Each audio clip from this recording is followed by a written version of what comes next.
Welcome to our channel প্রিত গল্প কথা। এখানে গল্প নয়, ভয় দেখানো হয়। নমস্কার বন্ধুরা, আমি রাজ। তোমরা শুনছো প্রিত গল্প কথা, যেখানে গল্প নয়, শুধু ভয় দেখানো হয়। আজকের যে গল্পটা তোমরা শুনতে চলেছ, সেটা একটা ট্রাক ড্রাইভারের সাথে ঘটে যাওয়া এক ভয়ঙ্কর রাতের ঘটনাটা শোনার জন্য কিছু নয়, শুধু কানে হেডফোনটা ঢুকিয়ে নাও আর হারিয়ে যাও ভূতের দেশে। কথা না বাড়িয়ে ঘটনাটি শুরু করছি। আর হ্যাঁ, যারা চ্যানেলে নতুন এসছো তারা অবশ্যই লাইক অ্যান্ড সাবস্ক্রাইব করতে যেন না ভুলো। নমস্কার দাদা, ব্যক্তিগত কারণে আমার নাম এবং জায়গার নাম পরিবর্তন করছি। ঘটনাটা পাঠাবো বলে সাহস করতে পারছিলাম না। লাস্টে আমার ছেলের অনুরোধে আমি ঘটনাটা তোমার চ্যানেলে পাঠিয়ে রাখলাম। যদি তোমার ভালো লাগে তাহলে ঘটনাটা অবশ্যই শুনিও। ঘটনাটা যখন ঘটে সেদিন সম্পূর্ণ লকডাউন। আমি আর আমার হেল্পার প্রায় রাত 11:30 নাগাদ রেডিওতে শুনতে পাই যে সরকার লকডাউন ডেকেছে। তা শুনে আমরা বুঝে উঠতে পারি না যে লকডাউন জিনিসটা কি। প্রথমে বলে রাখি দাদা, আমরা দুজনেই অত শিক্ষিত নয়, আর আমার হেল্পার বয়স মাত্র ওই 18-19 বছর। পরিবারের চাপে সে ক্লাস 5 পর্যন্তই পড়েছে। আর লকডাউন ব্যাপারটা কী ছিল বললাম তো দাদা, অতটা বুঝতে পারিনি। কিন্তু খবরে এটা বোঝা যাচ্ছিল যে সমস্ত দোকানপাট, গাড়ি ঘোড়া সব বন্ধ থাকবে। আমি আর আমার হেল্পার হাইওয়ে দিয়ে যাওয়ার সময় প্রায় রাত 1:45 নাগাদ আমার হেল্পার বলল, গুরু চলো না কিছু খেয়ে নিই। খবরে যা শুনলাম দোকানপত্র তো নাকি আর বন্ধ থাকবে, কিছু খোলা থাকবে না। আমরা সেই মতো কাজ কিছুটা যাওয়ার পর একটা ধাবার সামনে আমরা গাড়িটা বাঁদিকে সাইড করে নেমে পড়ি এবং নেমে দুজনেই কথা বলতে বলতে যাই যে কি লকডাউন। সারা রাস্তায় আমরা কোনো ধাবা না পাওয়ায় একটা পুরোনো মতো ধাবা দেখেই গাড়িটা দাঁড় করিয়েছিলাম। যখন মেন রোড থেকে আমরা নামলাম ধাবাটার দিকে যাওয়ার সময় দেখে কিছুক্ষণের জন্য আমার বুকটা ছ্যাঁক করে উঠল ধাবাটাকে।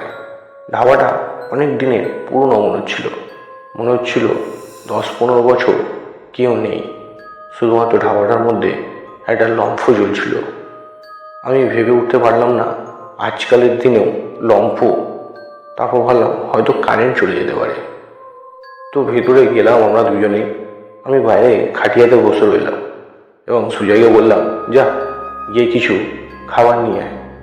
ও আমাকে জিজ্ঞেস করলো, গুরু কি খাবে তুমি, তরকারি রুটি না মাছ ভাত খাবে? আমি বললাম, যা ইচ্ছা তাই নিয়ে আয় না। যা। সুজয় চলে গেল খাবার আনতে। হঠাৎ ওখান থেকে জোরে চিৎকার করে আমাকে ডাক দিল, গুরু এখানে এসো তাড়াতাড়ি। আমি হাইফাই করে দৌড়ে দৌড়ে গেলাম। গিয়ে দেখলাম একটা 90-95 বছরের বয়স্ক লোক নিচে পড়ে থরথর করে কাঁপছে। আমি কিছু বুঝতে না পেরে সামনে রাখা জগের জল নিয়ে ওনাকে গিয়ে তুললাম কোলে এবং জিজ্ঞেস করলাম, কি হয়েছে আপনার? বুড়োটা থরথর করে গলায় পড়ল, বাবা আমায় কিছু নয়, একটু জল দে না, ওই তো তোর হাতের জগটায়। আমি জগের জলটা বৃদ্ধ লোকটার মুখে দিলাম এবং বৃদ্ধ লোকটা হঠাৎ করে দেখি স্ট্রংলি ভাবে একটা 27-28 বছর ছেলের মতো এক শটে দাঁড়িয়ে পড়ল এবং বলল, বাবু বলুন কি খাবে, তরকারি রুটি না বিরিয়ানি? আমি তো কিছুক্ষণের জন্য স্তম্ভিত হয়ে দাঁড়িয়ে রইলাম এবং বৃদ্ধ মানুষটাকে দেখতে রইলাম। সুজয় ইতিমধ্যেই ভয় পেয়ে আমার পিছনে চলে এসছে। অল্প ছেলে, মানে বলতে ভুল করলাম দাদা, অল্প বয়স। আর যা হয়, আমি সুজয়কে পিছন দিকে হাত ধরে টেনে বললাম, ভয় পাচ্ছিস কেন, কি খাবি বল? সুজয় বলল, তরকারি রুটি খাবো। আমি বৃদ্ধ লোককে বললাম, দাদা দুটো তরকারি রুটি বাইরে লাগিয়ে দিই। বলল, যান আপনারা একটু হাত পা ধুয়ে আসুন, ধাবার পিছনে একটা কল আছে। তো রীতিমতো আমরা দুজনেই ধাবার পিছনে গেলাম পিছনটা একটু জঙ্গলে ভরা ছিল, অন্ধকার ঘুটঘুট করছে।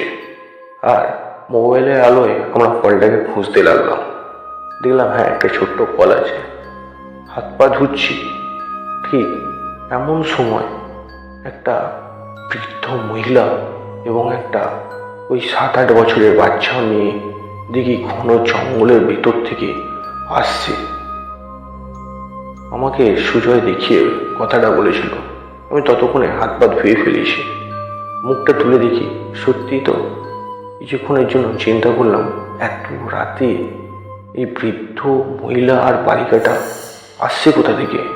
তখন বলে ভাবলাম আশেপাশে কোনো হয়তো গ্রাম আছে, হয়তো এত রাতে কাঠ কুড়াতে আসছে বা পেটের জ্বালায় ফলমূল কুড়াতে এসছে।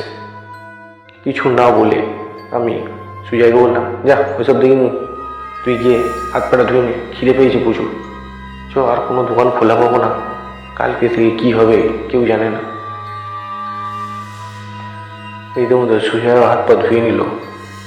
ধুয়ে আমরা ধাবার দিকে এগোতে যাব, হঠাৎ পেছন থেকে বৃদ্ধ মহিলাটা বলে বসলো, বাবা খিদে পেয়েছে, কিছু খেতে দাও না।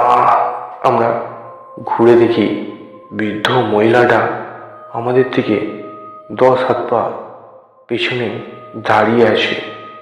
চোখগুলো যেন রক্তবর্ণের মতো দুজনেরই ঝুলছে, আর বাচ্চা মেয়েটা মুচকে মুচকে হাসছে, যেন সে আমাদের দেখে কতই না খুশি হয়েছে। আমি পিছন ঘুরে তাকাতে তাদেরকে বললাম, মা আমার কাছে সেরকম আজকে পয়সা নেই, দুজনেই জন্য 2টো তরকারি রুটি বলেছি, তুমি যদি খাও তাহলে এসো, আমরা সবাই ভাগ করে খাবারটা খেয়ে নেব। বলতেই বৃদ্ধ মহিলাটা হালকা করে মুচকি হাসতে লাগলো। বললাম বৃদ্ধ মহিলাকে, আপনারা আসুন, যা আছে ভাগ করে খাবো। কেন, আমার কাছে তো কোনো এক্সট্রা আর পয়সা নেই, তাই তোমাকে বলছি। আমরা এগোতে যাবো ওনাকে বলে যখন আমি ধাবার দিকে, আমি আর সুজা ধাবার দিকে এগোতে লাগলাম, তখন দেখি বছর 35-40-এর ছেলে আমাদের দিকেই আসছে। আর আমাদের দিকে তাকিয়ে আস্তে আস্তে সে বলল, ও স্যাররা, আপনার হাত পা ধোয়া হয়ে গেছে, তাহলে চলুন একসঙ্গেই খেতে বসি। আমিও একজন ট্রাক ড্রাইভার, সারা রাস্তা ঘুরে তো আর কাউকে দেখতে পেলাম না গুরু, এই হোটেলটা দেখে আমিও দাঁড়িয়ে পড়লাম। আমি ওনাকে বললাম, আচ্ছা আপনার কাছে কি এক্সট্রা একজনের টাকা খাওয়া হবে? উনি বললেন, অবশ্যই হবে, কেন হবে না। আসলে দাদা তোমাকে বলে রাখি, আমাদের ট্রাক ড্রাইভারদের একটা কার্ড থাকে, যেখানে যদি আমরা কোনো বিপদে পড়ি তাহলে ট্রাক ড্রাইভাররা আমাদের হেল্প করতে সাহায্য করে। তখন ট্রাক ড্রাইভারটা বলল যে কী করবে? বলল না, পিছনে ওই বয়স্ক মহিলাটাকে আর বাচ্চাটাকে, ওদের খুব খিদে পেয়েছে, আমার কাছে পয়সা শেষ হয়ে গেছে, তাই ওদেরকে খাওয়াবো, আপনি টাকাটা দিয়ে দেবেন, আপনাকে আমি কার্ডে পেমেন্ট করে দেবো। তো লোকটা যখন পিছনে তাকায়, বলে, ওই বৃদ্ধ মহিলা আর বাচ্চাটা তোমাকে দেখি খাবার চাইছে, তো দেখে আমার শয়তান মনে হচ্ছে। বলতেই কথাটা বৃদ্ধ মহিলাটা যেন আগুনে মুখটা পুড়ে গেল, বাচ্চা মেয়েটা যেন রেগে মেগে চেঁচাতে শুরু করে দিল, এবং কয়েক সেকেন্ডের মধ্যে বৃদ্ধ মহিলাটা এসে ওই ভদ্রলোকের হাত পা ধরে টানতে লাগলো, হাত পা ছিঁড়ে দিল এবং বলল, তুই আমার খাওয়ার জন্য এরকম করছিস বলে বৃদ্ধ মহিলাটা লোকটার হাত পা যেন চিরে রক্তাক্ত করে ফেলল। রাগের চোটে ওই ভদ্রলোকটি বৃদ্ধ মহিলাটাকে ঠেলে ফেলে দিল এবং বলল, বেরো এখান থেকে তোরা। যখন বৃদ্ধ মহিলাটি এবং বাচ্চা মেয়েটিকে ঠেলে ফেলে দিল, আমি বললাম, দাদা ছেড়ে দিন, হয়তো পেটের জ্বালা এরকম বলছে। তখন লোকটি বলল, না আপনারা জানেন না, এদের অভ্যেস এরকম। তখন বৃদ্ধ মহিলাটি আর বাচ্চাটি রাগান্বিত ফুঁসতে জঙ্গলের ভেতরে চলে যাচ্ছিল এবং কিছু গিজ করে কথা বলতে লাগলো। তো রীতিমতো আমি ভদ্রলোকটিকে নিয়ে ধাবায় চলে আসি এবং খাটে বসতে তিনজনে গল্প করতে লাগি। লোকটি বলে, এরকম মহিলাদের পাল্লায় আপনারা পড়বেন না। লোকটি ধাবা থেকে এক গ্লাস গরম দুধ খেয়ে বেরিয়ে গেল। জিজ্ঞেস করলাম, আপনি আর কিছু রুটি খাবেন না? বলল, না, ওই বৈদ্য মহিলাটি যা করেছে আমার খেতে ইচ্ছা করছে না বলে ট্রাক ড্রাইভারটি বেরিয়ে চলে গেল হাই রোড ধরে। গাড়িটা স্টার্ট দিয়ে প্রায় দ্রুতগতিতেই বেরিয়ে গেল। আমরা খাওয়া দাওয়া করে প্রায় আধ ঘন্টা পর আমরা খাওয়া দাওয়া করে গাড়িতে স্টার্ট দিলাম। প্রায় 20-25 কিলোমিটার যাওয়ার পর জয় আমাকে বলে, গুরু দেখো গাড়িটা দাঁড়িয়ে আছে, একটু তুমিও গাড়িটা দাঁড় করাও না, একটু খৈনি মনে। আমি রীতিমতো গাড়িটার পিছনে গাড়িটা দাঁড় করালাম।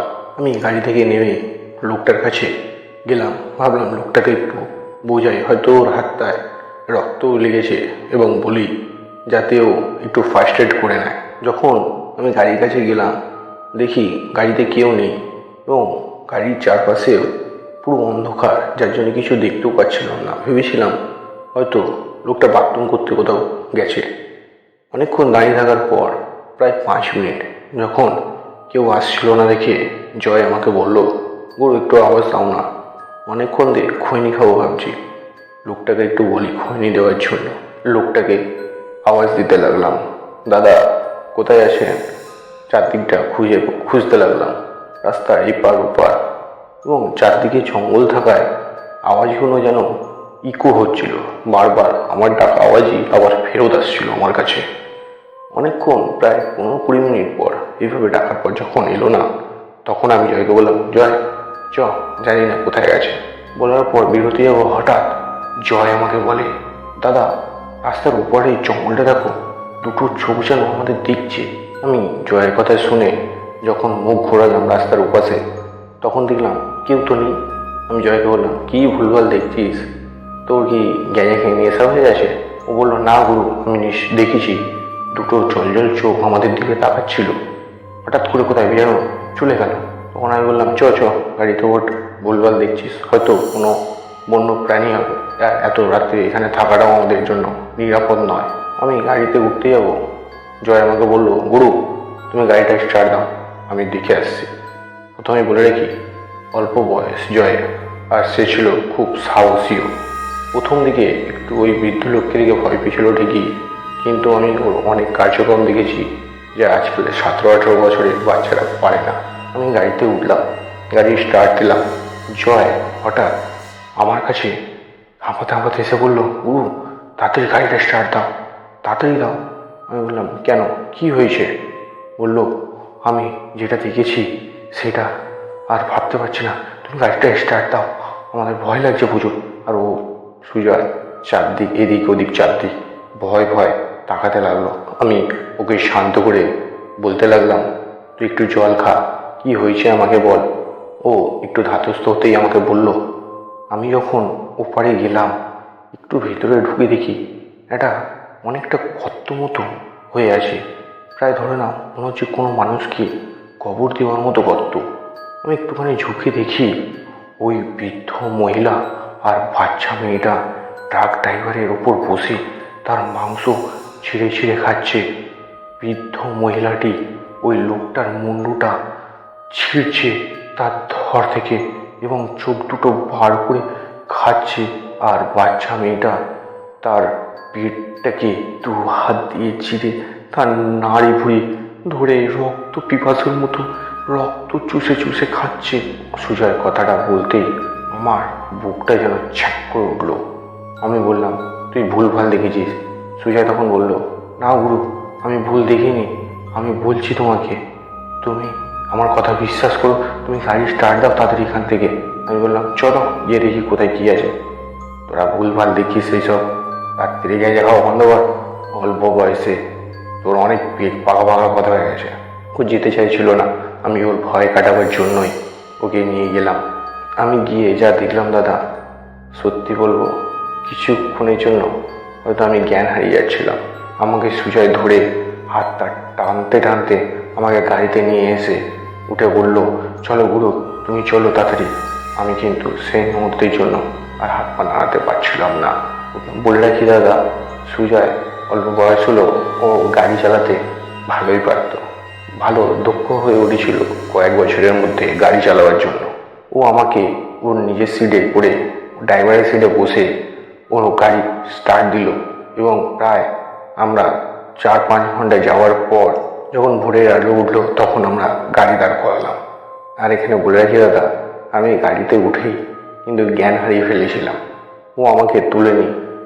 ও এত জোরে গাড়ি চালিয়েছিল, প্রায় ধরে নাও ওই সময় পুরো ফাঁকা রাস্তায় 70 থেকে 80 কিলোমিটার বেগে একটা লরি চালিয়েছিল। তাহলে দাদা, এই ছিল আজকের আমার ঘটনা। যদি ঘটনাটা তোমার ভালো লাগে তাহলে অবশ্যই পড়ে শুনিও। আর হ্যাঁ, ঘটনাটা একটু গুছিয়ে বলে দিও। আমি ঠিকঠাক লিখতে পারি না, প্রথমেই তোমাকে আমি বলেছি। তাহলে বন্ধুরা, এই ছিল আজকের ঘটনাটা। তোমাদের ঘটনাটা কেমন লাগলো অবশ্যই কমেন্টেই জানাবে।